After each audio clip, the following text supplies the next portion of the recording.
Assalamualaikum warahmatullahi wabarakatuh. Pada kesempatan kali ini saya akan melakukan analisis rush model pada data politomi. Nah, eh, data politomi adalah data yang memiliki pilihan jawaban lebih dari dua. Nah, biasanya digunakan pada item yang berbentuk skala Likert, ya. Misalkan 1 sampai 4 atau 1 sampai 5, yang mana 1 misalkan sangat tidak setuju, 2 tidak setuju, 3 setuju, dan 4 sangat setuju. Nah, di sini kita akan menggunakan data berupa data SPSS. Kalau sebelumnya kita menggunakan data yang berasal dari format Excel, nah untuk kali ini kita menggunakan data SPSS. Nah, adapun langkah yang bisa kita lakukan yang pertama adalah kita buka Minisheet Rush, kemudian pilih Excel atau RST, pilih SPSS. Kemudian kita pilih Select SPSS File. Kita pilih data politomi yang sudah kita siapkan berupa data hasil angket digital literasi mahasiswa. Ya, untuk data ini kita gunakan dua variabel saja ya, karena dalam rush model itu yang diperhatikan adalah item dan person. Dari data ini kita gunakan data yang sudah diberi kode.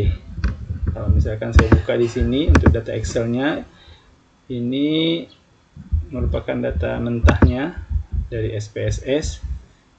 Ada program studi, jenis kelamin, daerah asal, status ekonomi.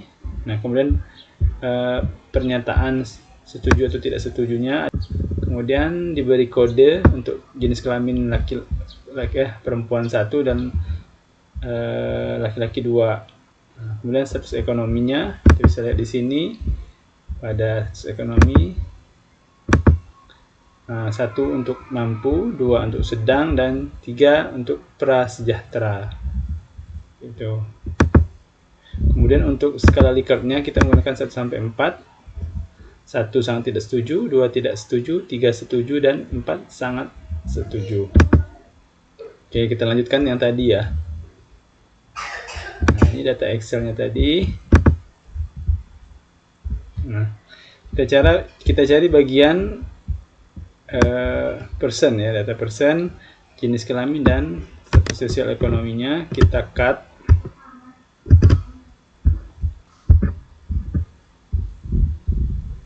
Kita letakkan di sini bagian person. Kemudian kita cari lagi untuk bagian item response variabelnya.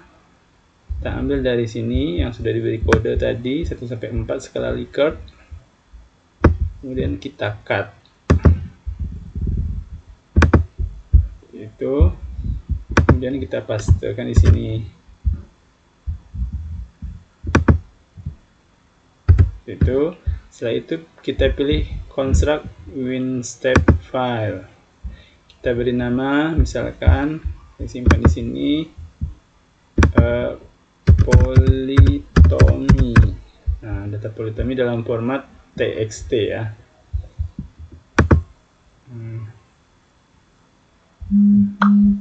Setelah itu dia akan muncul seperti ini ya.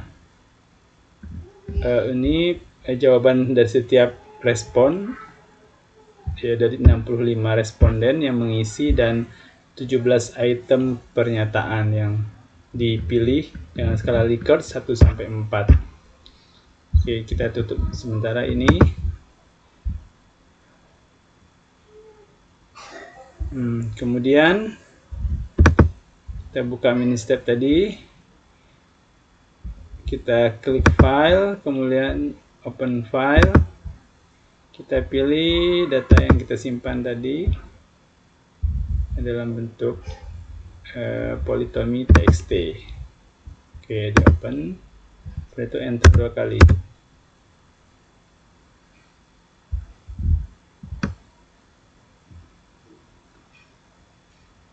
Nah, di sini akan muncul person measure-nya, kemudian item measure-nya, di mana pada person measure-nya 2,80 ya, yang mana artinya kemampuan dari mahasiswa itu lebih tinggi daripada tingkat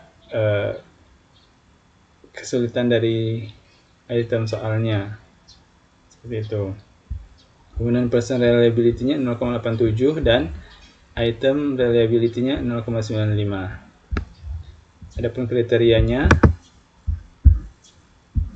person reliability-nya karena dia untuk person 0,87,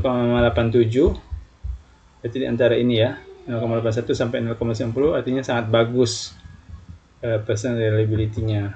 Sedangkan item reliability-nya 0,95 artinya lebih dari 0,94, yang menunjukkan bahwa sangat istimewa untuk item reliability-nya. Tuh. Nah, selanjutnya kita akan ke output table, kita ke item measure-nya.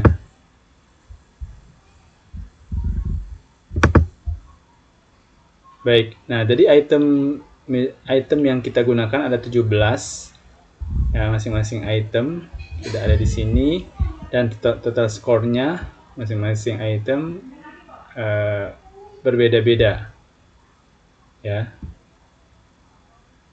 Dan measure-nya untuk item 15 itu total skornya 176.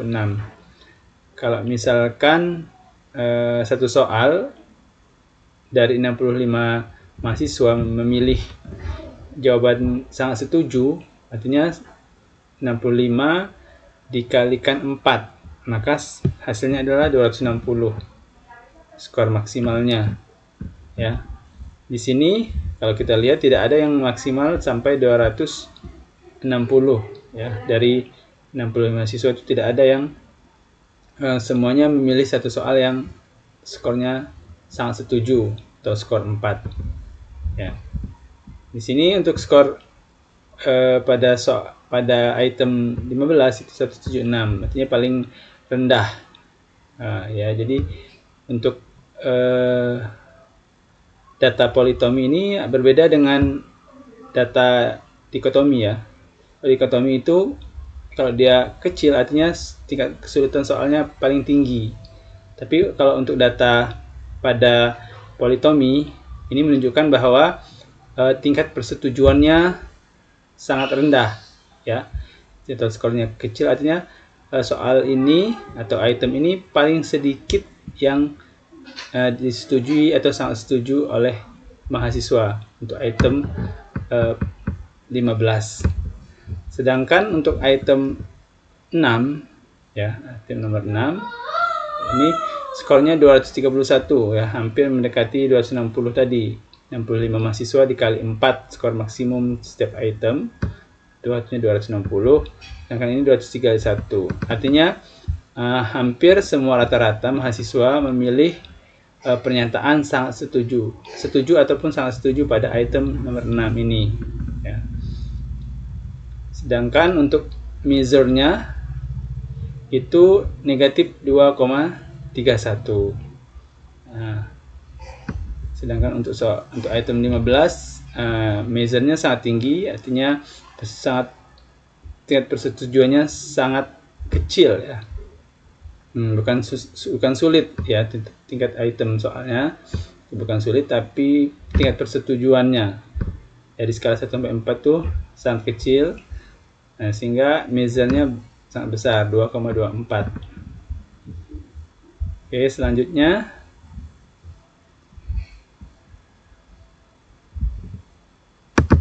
pada output berikutnya item fit order. Ini untuk melihat apakah setiap item itu valid atau fit atau tidak ya, valid atau tidak valid ya. Kalau itemnya valid, berarti item tersebut bisa kita gunakan. Kalau tidak valid atau misfit, maka perlu kita revisi atau kita ganti item pernyataan tersebut. Nah, untuk mengetahui item fit atau misfit, kita gunakan kriteria yang sebelumnya. Ada 3 kriteria yang kita gunakan pada outfit, mean square, z standard, dan measure core. 3 outfit ini yang harus kita lihat ya. Sekarang kita coba untuk item 15 ya, kita bandingkan dengan kriterianya untuk outfit mean square-nya.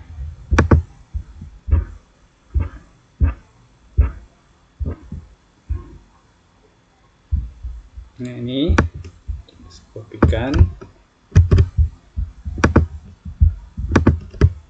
sini ya.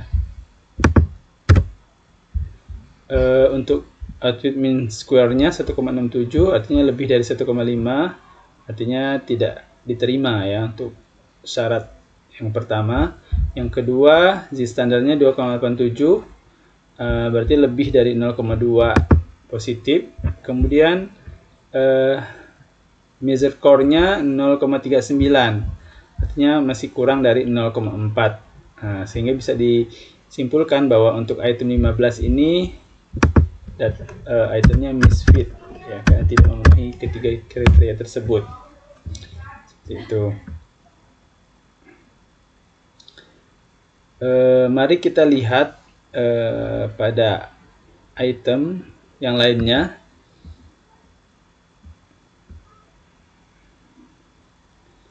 Misalkan pada item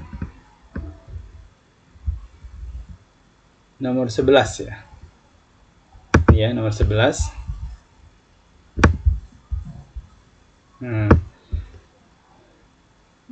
Dengan measure-nya 1,81 dan outfit mean square-nya 1,03, artinya memenuhi syarat ya, di bawah 1,5. Kemudian z standarnya 0,20, jadi memenuhi standar ya. Dan measure core-nya 0,43.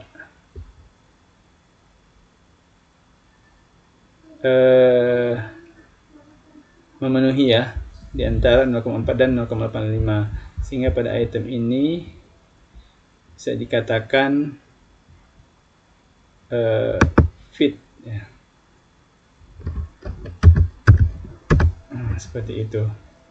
Nah, begitu juga dengan item-item pertanyaan lainnya. Seperti itu. Selanjutnya kita akan melihat person measure-nya.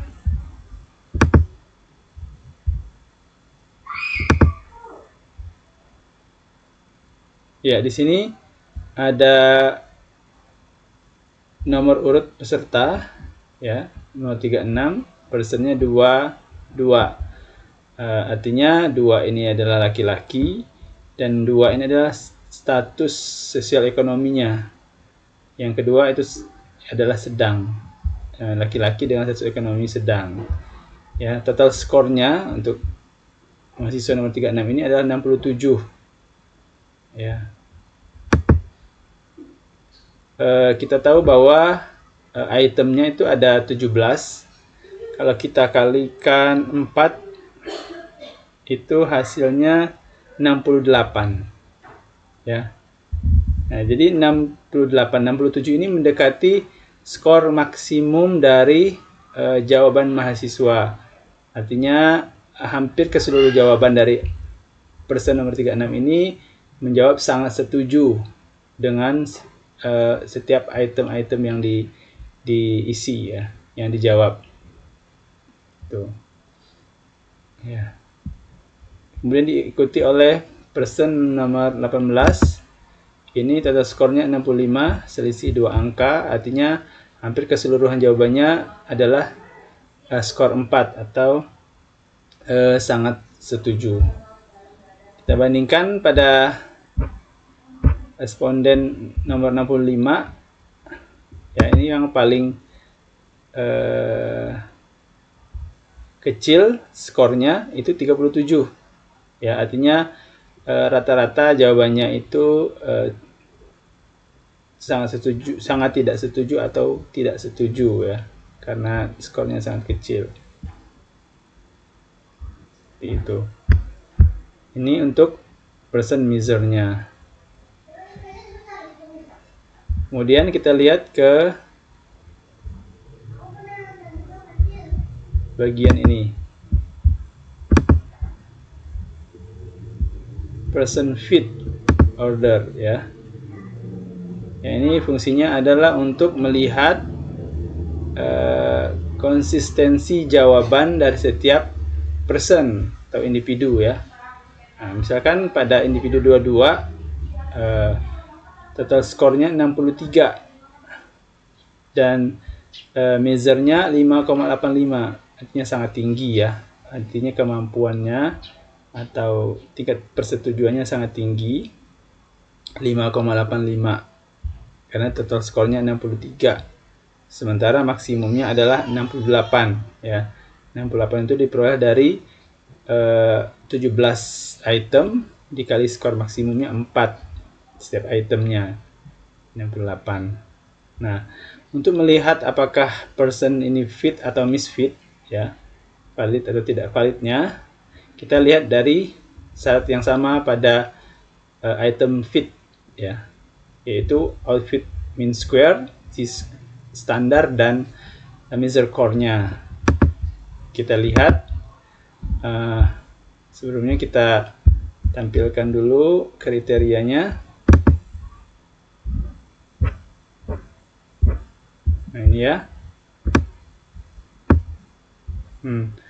Untuk nilai outputnya mean square-nya 3,17, artinya melebihi 1,5 ya.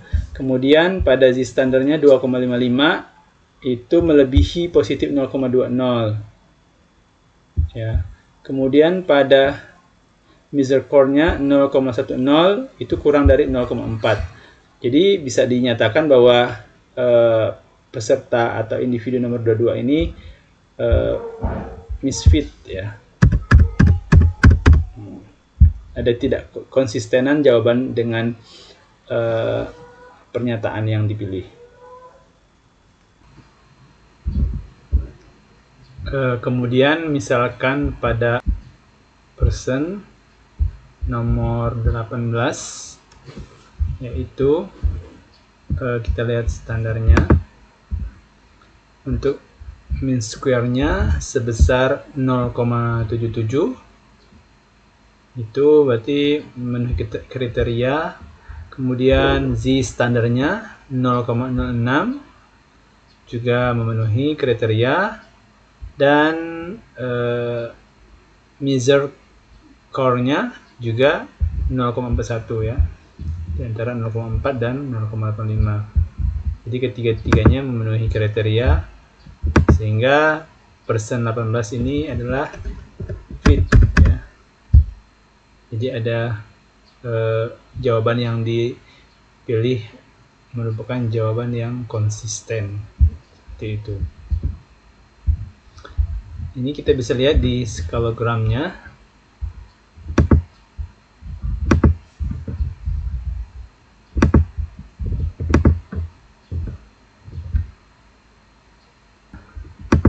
Nah, pada skalogram kita bisa lihat pada person 22, jenis kelamin perempuan, status sosioekonominya prasejahtera. Di sini untuk item nomor 6, itu item yang paling banyak disetujui ya, itu sampai pada item 15 yang itu item yang paling sedikit yang menyetujui atau yang sangat setuju.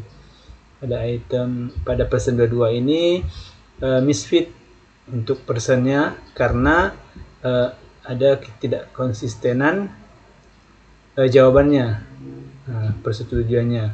Bisa dilihat ini pada item 4, ini rata-rata person yang lain itu skornya adalah 4, artinya sangat setuju, sementara person 22 ini memilih 2, yaitu tidak setuju, karena itu dia misfit. Kemudian tadi pada item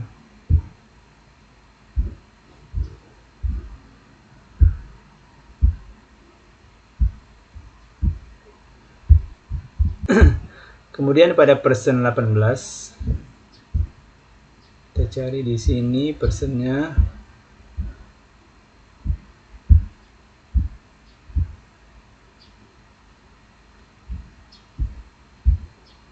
Oh iya, di sini. Nah, tadi kriterianya adalah fit atau valid. Ya, terlihat jelas bahwa untuk setiap item jawaban yang diberikan, rata-rata untuk item 6, 1, 3, 4 dan seterusnya, untuk item ini dia memilih sangat setuju ya. Sementara untuk item-item berikutnya memilih setuju. Maka untuk person 18 ini masuk ke dalam fit seperti itu. Mungkin itu saja penjelasan dari saya. Semoga bermanfaat. Assalamualaikum warahmatullahi wabarakatuh.